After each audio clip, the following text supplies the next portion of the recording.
Hello, girls. I just came back to Israel from a trip meeting many of you all over the country, America and Canada, and I really consider it a pleasure going to all of your schools and meeting you face to face.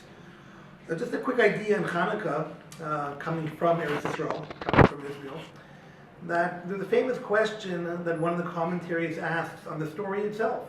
Meaning everyone knows we went into the base of Midreshet and we found one jug of oil that was enough for 1 day, and then it lasted for 8 days.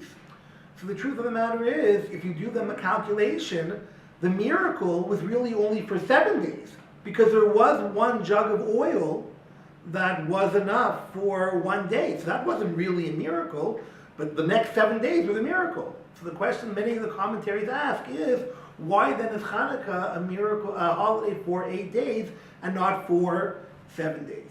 So one simple answer could be that only 1/8 of oil burnt every day, and therefore the first day would also be part of the miracle, and that's probably the most simple answer to give. I saw another idea that actually said that the fact that we found one jug of oil, that itself was also a miracle, and therefore that's also celebrated.